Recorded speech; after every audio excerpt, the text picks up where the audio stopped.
Kaixo denoi, ondorengo elkarrizkatea honetan nere harrien idazlea dugu. Nere harrien Lekeitiarra da, Lekeition jaioa, baina Donostian bizi da gaur egun, eta hasteko zorionak eman behar dizkiot. Zoonomia liburuagatik, poema liburuagatik, Xabier Lete 6. edizioa irabazi duzu, eta zorionak irabazteagatik eta poema liburu oso ederra delako. Eskerrik asko, Josu. Zer sentitu duzu olako sari bat, sari potolo bat jasotzen?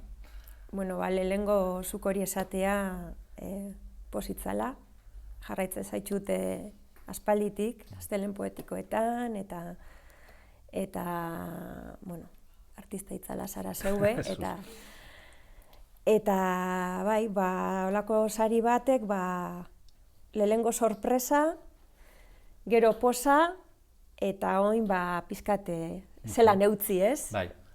Erreakzioa, kritikak, liburua defendatu behar, bai, ez da? Bai.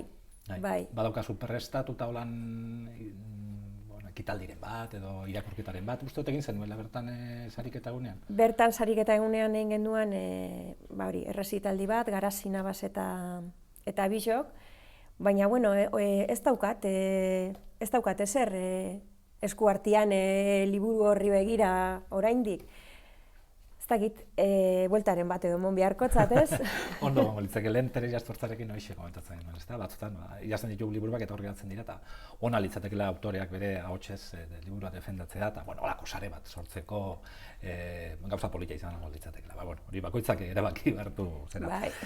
Zure biografian gauza, letretan murgilduta zaude, azken urteetan, biokimikaria zara ikasketaz, eta irakaslea lanbidez, eta galdetu nahi nizuke, alderdi zientifikori, bagaje zientifiko horrek balio izan dizun literaturan. Eta guztut baietz, zure liburuetan jende likidoan eta aipatzen direla, holako termino eta poesia liburuan erabil izango nuke. Bai. Bueno, nik beti zientzietatik jodot, baina beti irakurle izan naiz, txikitatik, oso irakurlea.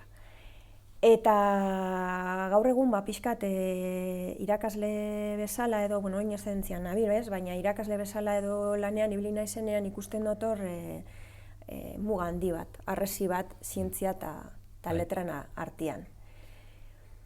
Uste dut hori oso kaltegarria dela, bai batzuentzat eta bai bestentzat, zientzilari bat derrigorrez jo behar dau, zientzietara jotzen dau lehenengo duda metafiziko batetik. Zer dago hor kanpuan, edo umetatik daukagun gauza horre bak. Lehenengoa kuriosidade propio hori, ez? Eta hori humanismoetatik dator, hori filosofiatik dator. Eta ziren lehen hezkuntzan da hori, kuriosidade hori, duda hori, mantentzen da hor. Baina gero ja, hasten zarenean, bigarren hezkuntzan da, unibertsitatean, lausotu egiten da, zure hasierako zerk eraman dotzun zientzietara edo ez. Zientzilari gainera sortzaile bat izan behar da, sortu egin behar dau. Eta poeta ere, abstrakzioan bizitzen edo pentsatzen ikasi behar dau. Eta naturalen begiralea, Whitman, ez? Eta Darwin lagun handia ziren. Interes handia zeukan, zientziarekiko eta astronomiarekiko. Bai, lehenago batuagoak zeuden. Adibidez, baduela gutxi irakurtzen egon nintzen Mars eta Darwinen eskutitz bat. Biak materialistak dira, baina esparru ezberdinetan, ez? Eta hor, norabide, nik uste dut aldebiko norabidea on beharko zala zientzia eta letra artean. Letrak, novela bat idazteko, adibidez, ez dakite, zeo zer zatiaren zientzietakoa, informatikako ikasketak edo badaukazuz, kontrolatzen dozuz programazio lenguaia ezberdinak, eta horrek ematen dotzu egiturak, lupak, adibidez novela egituratzeko buruan egitura ezberdinak, edo ez dakit, termodinamika bera, hori Elia Pirregone, hori eske poesia da. Eta hori banatzea hezkuntzan niretzat da nago nakatzik handiena. Orduan, nik bukatu du letratan, baina ez dakit, zientziatan hasi, baina ez pixkate... Dana bizi dozu osotasun batean, ez da? Bai. Bueno, zuk esan duzu, irakurlea izan zarela, oso irakurlea, eta gustu nabaritzen dela zure testuetan. Azken batean, idazle nahiko berria zara. Bai. Zera, baina ikusten da, maila bat, asko irakurri dit, eta imaginatzot asko idatzi duen persona bat ere bazarela, aurreko, zera, naiz eta ez publikatu, baina oraintxe 3 leterrek dauzka 4 urte, okerrezpanago, bai. Gero etorri zan jente likidua, eta orain poesia liburua, eta gero gaztentzako 2 liburu ere atara dituzu, ezta? Baina ikusten dana da, oso idazle heldu bat, eta nik imaginatzen dut, irakurketek zerikusi handia izan dutela, eta gustatuko litzaidake, esatea, zeintzuk diren zure referentziak, imaginatzen dut, Miren Agurmea bat esaten badut, baietz Leire Bilbao, Julebek aipatzen duzu, ez dakit zure poematan, ez dakit, ausartu dengo naiz, Han Sexton bat ikustea nabaritu dut, zeintzuk dira, zeintzuk dira zure referentziak eta nondik edaten duzu? Esan dozu zenak, justu, emon dozu, ez, untza.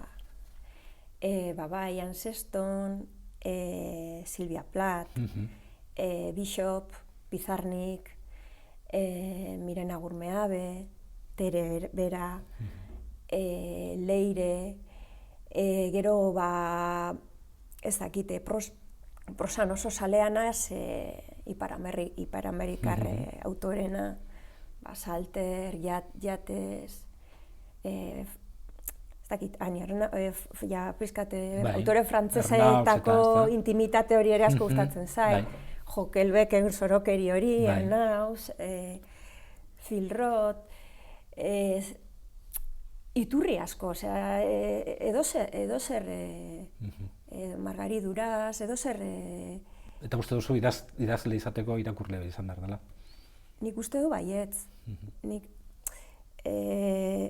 Uste duz, hasia hor dagoela, begira nik idatzi orduko, eukitzen dut, askotan esertzen naiz eta ez dakit zelan hasi edo badaki zer esan nahi dodan edo ez, edo pixkat olako idea da daukat, baina daukat maila liburuz beteta, eta igual 3-4 liburu hartzen dutez, ja lehendik oso prozesu, igual liburu bat irakurri aldot 10 bidar. Adibidez, Revolutionary Road daukat, ez dakit, izenak ere naz gogoratzen, baina pasarte batzuk eta dauzkat hor liburu batzuk eta estiloa eta pixkat kontrol bezala erabiltzen dut, eta igual, igual, ipuin honetan estilo hau, eta joten az liburu hortara. Beti oinarrituta irakurketetan idazten dut. Osa, ez daukat asko nire improntatik. Bai, bueno, lehen ere aipatu dugu, ez da? Beti besteten idazle batzuen lanetatik hartzen dugula, eta gero geurea sortu, ez da? Bai, baina igartzen da, irakurlea handi bat dagoela zure liburuetan, eta hori idazketerakoan nabaritzen da, ez da? Ze errez doan irakurketa, ze irudi aberatsak dauden bertan, eta, bueno, eskertzen da hori. Gaurkotasun handiko gaiak jorratzen dituzu, sare sozialak, etxe barruko intimidadeak, zure personajeak daude, esango nuke, uste dut zuk ere abiltzen duzula, tarratadak, barruko tarratadei buruz, barruko urratuei buruz, idazten duzu asko, ez da? Bai. Uste duzu garrantzitsuak gai, pertsona apurtuak dira askotan, uste duzu geu ere holan gabiltzala gizartean, zure pertsonaiak horren isla edo direla? Bai, alde batetik zure galdera pixka bi moduten azaltzen saiatuko naz. Batzutan askotan esaten nabe, editoreak eta esan hau daukatela joera pixkate prosa poetikoa eiteko. Eta ni beti esateotzat, ez nagoela horrekin oso ados. Baizik eta zuk esan dozun horregatik, barruranzko joera horregatik edo barruranzko tarratadak edo begiratzeko daukadan mania hori edo miseria hori edo ez dakit nola deitu. Badago kontatzeko modu bat nik esaten dutat pizkat igual horizontala, ez? Denporan eta espazioko ardatzetan kokatua. atzo joan nintzen ona, gero bihar edo etxean nago, gero ez dakit, bueno, ardatz hori, ez? Horizontala. Baina badago beste kontatzeko modu bat, dana vertikala. Eta nire ustez, askok konfunditzen dabe hori poesiakin, baina hori ez da poesia.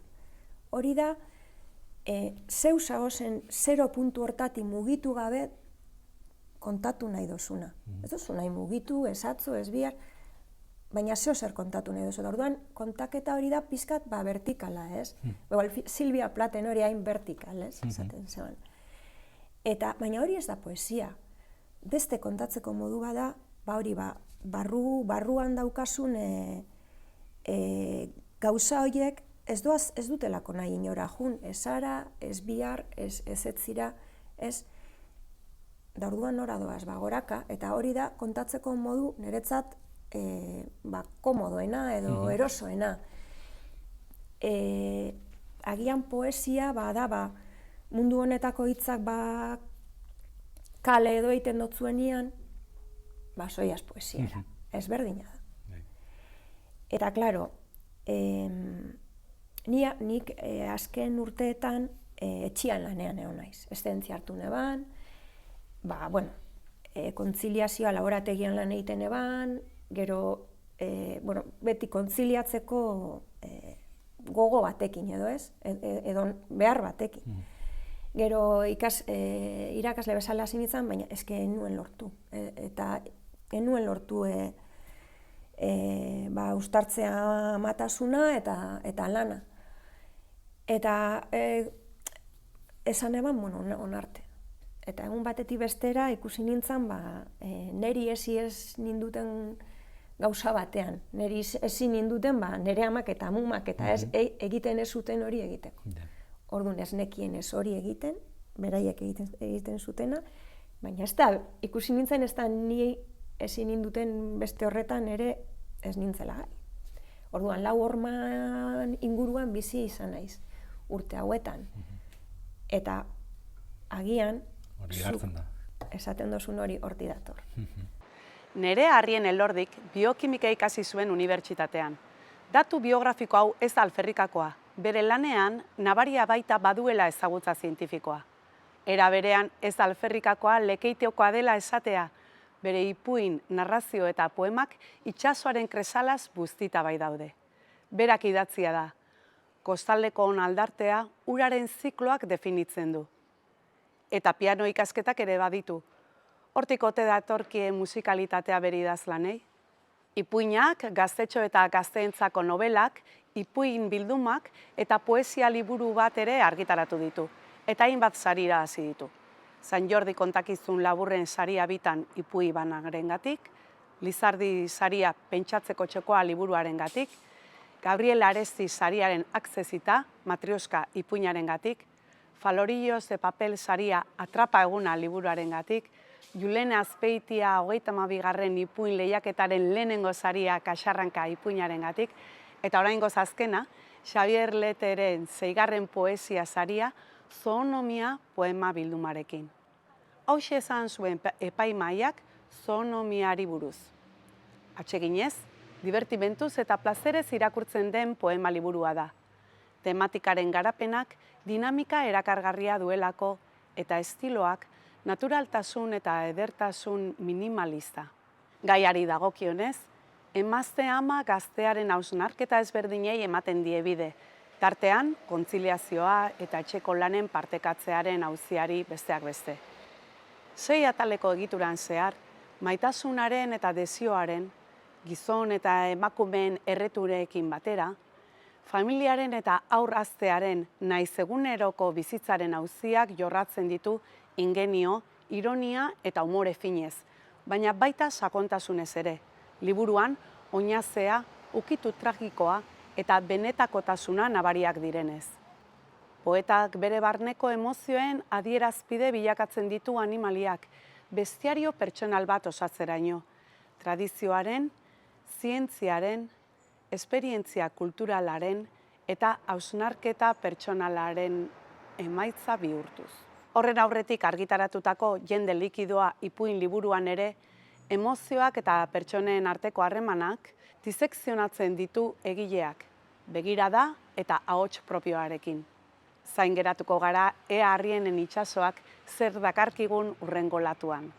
Bazen apur bat, nola planteatzen dituzun zure liburuak, ze hemen ikusten du, ez dakit nola zein da sorburua, baina ikusten da adibidez Jende likidoan eta zoonomian, liburuak amaituta, ikusten duzu, Jende likidoa ia novela bat da, ze interkonektatuta daude atalak, personajeak agertzen dira, lehenengoan dira protagonistak eta gero bigarren mailakoak, oso, baina gainera ez bakarrik lehenengo bi ipuinetan, handik urrutira joan eta berriz itzultzen dira personaiak. Horrek, imaginatzen dut, planifikazio bat eskatzen duela, eta gero zoonomian ere bestiario bat egin duzu, ezta? Bestiario animaliak eta animaliekin egindako, baina pertsonei buruz hitz egiteko, eta behar da halako planifikazio moduko bat. Oso interesgarria iruditzen zait, nola planteatzen duzun hori. Zer lan dagoen horren aurretik? Oso zaila iruditzen zait darlako, benetan. Egituretan pizkat obsesionatu egitenaz. Eta agian hori da nire handicap bat. Ze saiatzen naiz egiturak oso ondo eusten edo borobiltzen edo isten, eta horrek askatasuna kentzen hau idazteko orduan. Bai, era berean izango nuke irakurlearentzat sorpresak ere badira eta oso gustora hartzen dituela, ulertzen dut esan nahi duzuna, baina... Zelan egiten dodan hori? Eske asko divertitzen hau. Idatzi aurreti daukasun anabasa hori, edo desorden hori, ordenatzeko modu bada, ez? Eta pusle bate modura da. Eta horre azken pieza edo jartzen dozunean adrenalina hori potentea da. Adibidez, Jende likidoan oso argi neukan uraren zikloaren egitura jarraitu nahi nebala. Baina hori alde batetik. Baina beste alde batetik nahi neban ukitzea ez dakit, oihartzun sozial bat, likidoaren zera hori, ez? Eta beste alde batetik ere nahi neban simbologia bat,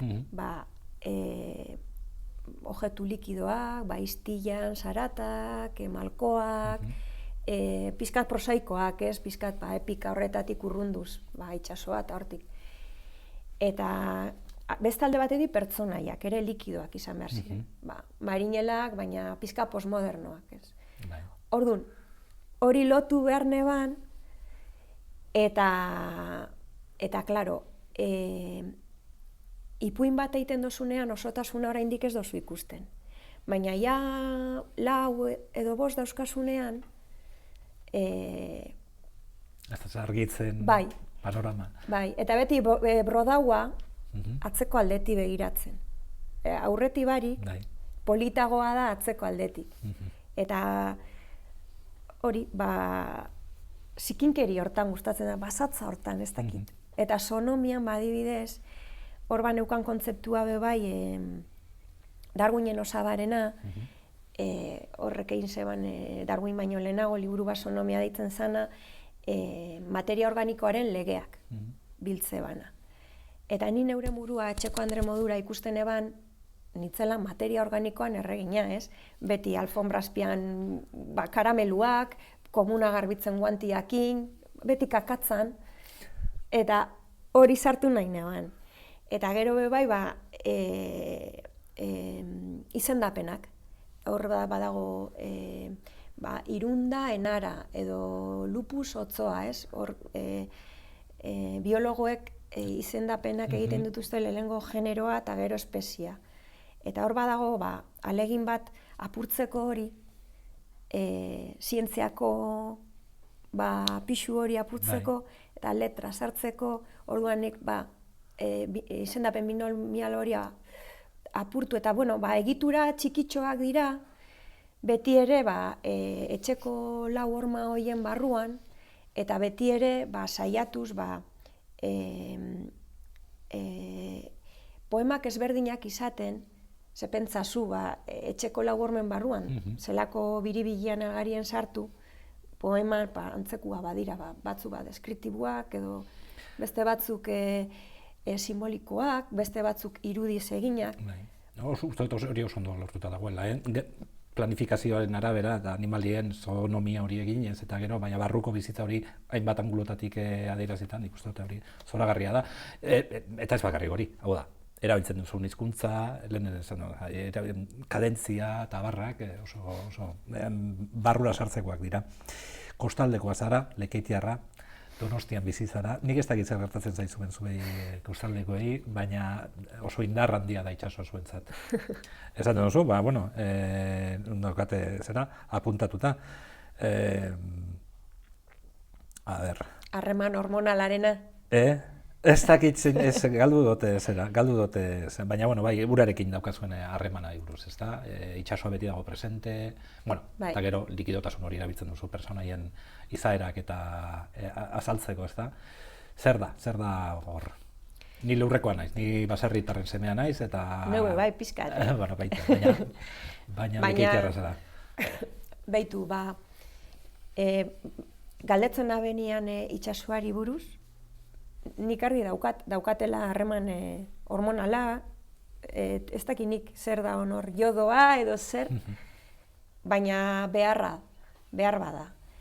Eta itsasoak dauka gauza bat, gauza asko. Eta hori jende likidoan saiatu nintzen pizkat azaltzen, beti itsasoa begiratu dotzagu Moby Dick, epika, piratak, olatuen indarra, beti zerbait sasoian dagona, indartzua, ez? Baina itsasoak dauka niretzat beste alderdi bat, isiltasuna, baretasuna, eta nerekin oso hurbil etorri den urteotan gauza bat, igatzeko ahalmena. Egunerokotasunarekin oso gertu dagoen gauza bat. Egunerokotasuna esara enteratzen, esara ohartzen, baina igatzen zaitu itsasoak bezala. Ura, hain flexiblea, hain xaloan, minik ez daben emoten horrek, zelan apurtzen zaituen azaltzen dotzu ondo itsasoak. Da gero ere, hori ze txikia zaren bere handitasunan aurrian, ez? Nik uste kostaldeko hori oso presente daukagula.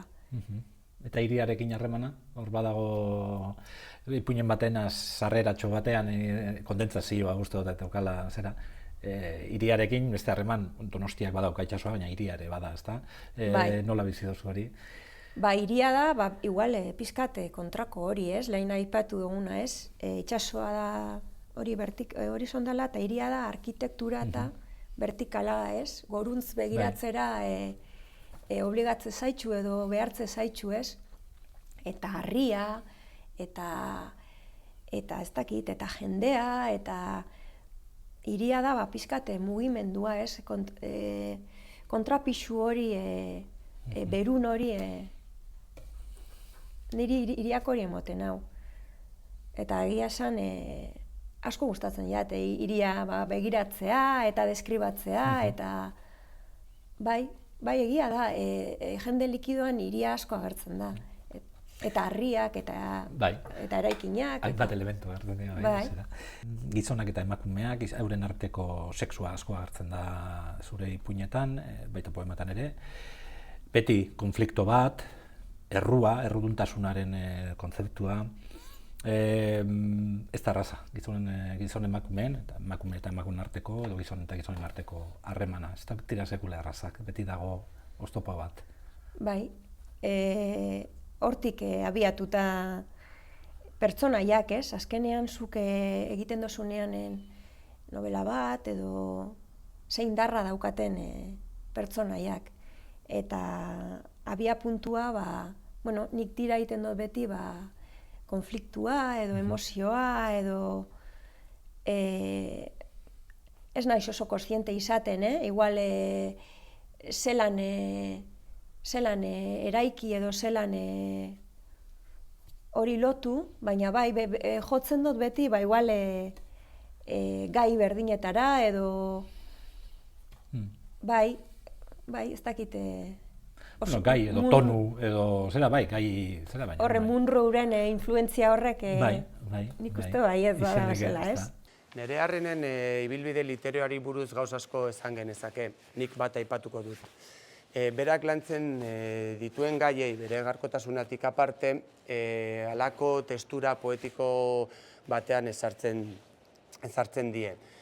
Horren ondorioz, bai landutako historia, pertsonaiek mundu poetiko batean geratzen dira edo usten ditu hor zintzilikatutak, ez? Poesia indarra erakusteko aukeratu dut bere azken liburuko poema bat. Irunden ara. Nahiko nuke etxe kanpoko errepideak pasilloko moketara ekarriko bazenitu. Enaren exodoak, beroaren errutak, nahiko nituzke nire gorputzeko mapara doitu. Egin ditzatela okerreko bidaiak, egaz, berotik hotzera olatuz, bihotzetik burura. Sinistu nahi dut, maitatu daitekela alde erantzira, kanpokoa, barruan dagoela brodatu ederraren atzeko aldea. Horratzaren akatsak agertzen dituen bizitza dela, nahiko nukezuk jakitea batzuetan ez gara zilunetan eskuratzen den xagusarra enara bera dela. Poema honekin eta beste guztiekin hemen liburu Zoonomia izeneko liburu olerki poeman nik uste lehen esandakoa bere indar poetikori agertzen da primeran. Zaldi bat oso buruan hiltzatuta geratu zaidana, uste dut egia handi bat diolako, bakardadea da gizon baten ispilurik onena. Bai. Ze aldi azaldu esan nik barruaino sartu zait eta bai nik uste dut hor ikusi izan ditu dalako eta batzutan sentitu izan dudalako zera, ezta? Hori oso bisuala ez, da ez? Zu bakarrik zauzenean bakarrik eta gauean ez? Gaueko bakardade hori edo beltz hori umetatik asko bilurtu izan abena ez? Horrek zergatik beldurtzen dago hainbeste. Hor ikusten dozulako ikusi nahi ez dozuna. Eta uste duzu bakardadeak gizonen kasuan larriago izan daitekela edo kaltegarriago gizonentzat. Ez gaudela hain prestatuak bakardade horretan bizitzeko? Ez dakit. Ni adibidez nire esperientziakin, amatasunarekin, oso bakardade handian bizi izan dut. Ze azkenean, ez dakit noiz izan zen atzo edo irakurri neban, azkenean arazo serioak edo gauza serioetatik zeu bakarrik zaude hortik ataka horietatik ateratzeko ez. Eta, ni hor emakume bezala, bai, atera behar izan naiz eta bikoteak, eta familiak, eta lagundu, baina atera behar izan naiz bakarrik edo, ez dakit, gizonak zelako eskarmentua daukazuen bakardadearekin, ez dakit, olako indartzua izan leiken, daukazue igual joera bat esain instintiboa edo igual kulturala da ere, ez neutzun jakingo esaten. Hitzak oso importanteak dira, eta hemen jazten dituzu zure ipuinak eta bolerkiak, ustot zeure barruko kutsako hitzak eta bustot Mirena Gurmeabek eta Leire Bilbaok ere, eta Kirmen Uribek, ez dakitzagatik, baina hor kostako zera. Asko erabiltzen dira eta olako puntada txikiak, ez da, zede garrantzia daukaten hitzek, eta, bastakit txirrin bota da, eta tokolo, eta olakoak irakur ditut. Ja, kolorinetako. Bai, kolorinetako nopera biltzen. Zoonomian bereziki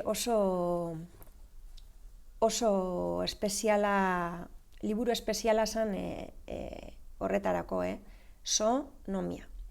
so bat eta nomia bat.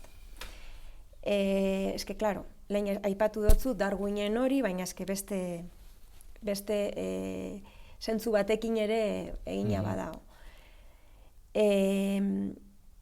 Nik sonomia idatzi nebanean, nahi neban neure berbak topa. Ez?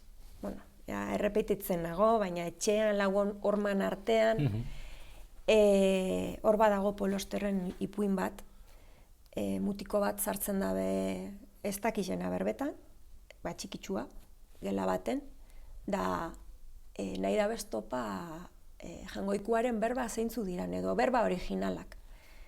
Hori, esperimento krudel batez. Eta ni, askotan neure burua holan ikusi dut. Etxe barruan, neu bakarrik, eta etxeko andreak inok ez dauna ikusi. Ez goiaz hor produzitzen inora, ez goiaz gizon boteretzuari behaulkizak entzen, inungo afixetan eta ez gara gertzen. Da orduan ni behar bat neukan neure berbak, neuri asana topatzeko, ez? Eta hor, umetxo horre modura inean atzerazko involuzio bat edo, eta hor topan eban zeberben aurrian beti dagoz zentzuak, istintuak, usainak beti dagoz berben aurretik. Eta horrez ezin eutzan egin neure txikitako berbari eta neure barruan hor garunean neokortesian hor daozen hitzari, bizkaierak dira, amaren hitzak edo herriko hitza dira. Eta horre mozorrotuko banean, ez iran neure hitzak izango. Hor, aipatzen duzu, ipuinetan, jende likidoan aipatzen duzu, haurtzaroaren epeltasuna, ez da?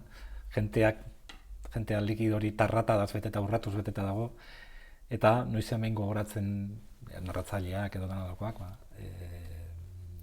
haurtzaroaren epeltasuna, ez da? Zigurtasun bat geneukan sasoi hura, ez da? Bai, lehen ni gogoratzen az, lekitxon, berane antiak ez, etortzen ziran udan, eta guk oso argi geneukan nor zan nor, jaskerakin bakarrik. Edo balbaltzainan gitanuan baltzori portuko miak ez, eta oso argi geneukan. Gaur egun ordia, Susoi Askaletik, bai Lekitxon, edo bai Donostin, bai Bilbon, eta ez dakizu nordan nor. Hori da likidoa.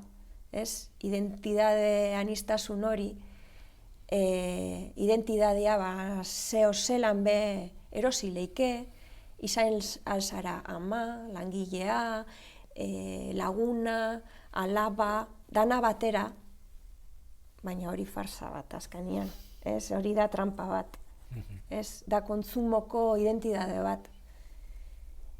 Eta ez dakiza galdetu nazu, baina ez dakizelan heldu nazen arte, baina... Oso ondo dago bai, hartzaroaren epeltasunaz, eta, bueno, nolako nostalgia bat edo hartzarerekiko, edo badagoela, ez da? Bai, hor, jende likidoan, badago marrazki bat, uraren ziklokoa, eta urtzaroak, herriak, solidoa representatzen dau, betikoa, ez? Dogmatikoa. Beruna, lotzen zaituna zeure horretara, ez? Eta bai, badago likidotzen zarenean hortik aldentzen zara, baina zeo zelan beti bueltatuko zara nonoz. Ez, badago horre, hor esaldi bat jartzen dut, uraren zikloa borobila da, eta ez daukazu tangentetik joaterik, bueltatuko zara. Azkenian edo behintzat esperantza hori ez. Goxotasun hori azkenian beharko dozun osbait, naiz eta alde egin dozun hortik, egunen batian. Ni sentitzen dut hori, ez dakit, behar hori. Bueno, amaitzen hasi behar dugu, galdera bat, eta nola ikusten duzun zure burua, euskal panorama literarioan, eta zelan ikusten duzun euskal literatura, emakume idazlea izan da horrek zer eskaintzen dizun, zer oztopo ekartzen dizkizun. Bakit galdera potoloak direla, baina... Nik uste dut osasuntzu dagoela euskal literatura, eta emakume oso potenteak, eta ez daukagula zertan kanpora jo edo konplexu hori eukitzeko, ez nik uste dut askotan geure gauza dauzkagula eta geure konplexuak, eta ni hasi berri naizen aldetik badaukat nora begiratu neure ingurura, badaukat nondik hartu, eta, ni nahiko kaotikoa naz, eta nahiko likidoa bebai, eta kostako jate definitzea, edo kostako jate neure lekua hartzea, ez dakit, poesia, novela, ez dakit, eta bidea ere ez dakit zelan ingo dodan. Eta, Zerbait idazten ari zara bai? Bai, banabil, asko idazteot. Gero, kajoian sartzeot gauza asko be bai, Eta gero urtetara bastu eta ez da nahi ezer jakin, horretaz. Eta bai, idazten nabil, gustora, holan humore ukitu asko daukan gauza bat, aldartu biak ino nabi, ez dakit, ze pasatzen da. Humore apur bat egon da, jende likidoan eta barre egin nuen txitxarroarekin, eta zera, horre barreka nintzen, eta bai, bada humore pintzeladak, zure ipuinetan ere. Bai, bestela akabo. Bestela akabo. Hau izan da guztia. Eskerrik asko Nerea Arrien. Eskerrik asko zeuri, Josu. Galdera irantzuteatik, eta programan ikuskora. Plazer handi bat izan da Josukin solazian ameneotia, eta jarraitzuko dugu beste egunen batian edo beste egoera batian, oso gustora honaz. Eta orain tartetxu bat eta gero, Marko Sapiainekin izateko aukera izango dut, eta eskerrik asko hortxe gotiagatik.